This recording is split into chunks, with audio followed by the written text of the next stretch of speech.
आज का प्रसंग है पाप का गुरु लोभ। एक समय की बात है।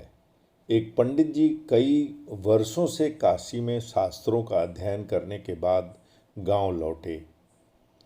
पूरे गांव में शोहरत हुई कि काशी से शिक्षित होकर आए हैं और धर्म से जुड़े हुए किसी भी पहेली को सुलझा लेते हैं। शोहरत सुनकर एक किसान उनके पास आया और उनसे पूछ लिया, पंडित जी, आप हमें यह बताइए कि पाप का गुरु कौन है। अब प्रश्न सुनकर पंडित जी से चकरा गए। उन्होंने धर्म व आध्यात्मिक गुरु तो जरूर सुने थे, लेकिन पाप का भी गुरु होता है ऐसा वो पहली बार जाने। पंडित जी को लगा कि उनका अध्ययन अभी भी अधूरा है।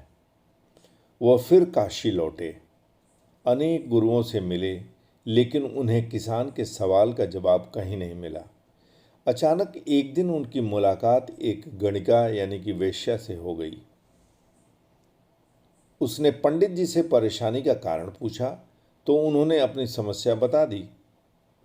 गणिका बोली, पंडित जी, इसका उत्तर तो है, लेकिन उत्तर पाने के लिए आपको कुछ दिन मेरे पड़ोस में रहना होगा। पंडित जी इस ज्ञान के लिए ही तो भटक रहे थे। वह तुरंत तैयार हो गए। गणिका ने अपने पास ही उनके रहने के लिए अलग व्यवस्था कर दी। पंडित जी किसी के हाथ का बना हुआ खाना नहीं खाते थे। अपने नियम, आचार और धर्म परंपरा के कट्टर अनुयायी थे।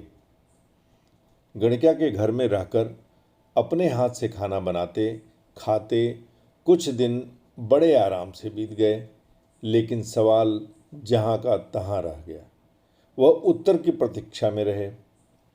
एक दिन गणिका बोली, पंडित जी, आपको भोजन पकाने में बड़ी तकलीफ होती है। यहाँ देखने वाला तो और कोई है नहीं। आप कहें तो नहा धोकर मैं आपके लिए भोजन तैयार कर दिया करूं। पंडित जी को राजी करने के लिए उसने लालच भी दिए। यदि आप मुझे इस सेवा का मौका दें तो मैं दक्षिणा के रूप में 5 स्वर्ण मुद्राएं प्रतिदिन दिया करूंगी। स्वर्ण मुद्रा का नाम सुनकर पंडित जी विचारने लगे। पका पकाया भोजन और साथ में सोने के सिक्के, अर्थात दोनों हाथ में लड्डू।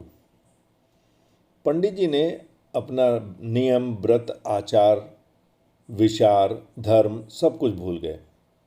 उन्होंने कहा, तुम्हारी जैसी इच्छा, बस विशेष ध्यान रखना कि मेरे कमरे में आते जाते तुम्हें कोई और ना देखे। पहले ही दिन कई प्रकार के पकवान बनाकर उसने पंडित जी के सामने परोस दिया, पर ज्यों ही पंडित जी ने खाना खाना चाहा, उसने सामने से परोसी हुई थाली खींच ली। इस पर पंडित जी क्रुद्ध हो गए और बोले, यह क्या मजाक है। गणिका ने कहा, यह मजाक नहीं है पंडित जी, यही तो आपके प्रश्न का उत्तर है। यहाँ आने से पहले आप भोजन तो दूर, किसी के हाथ का पानी भी नहीं पीते थे, मगर स्वर्ण मुद्राओं के लोभ में आपने मेरे हाथ का खाना भी स्वीकार कर लिया। यह लोभ ही पाप का गुरु है।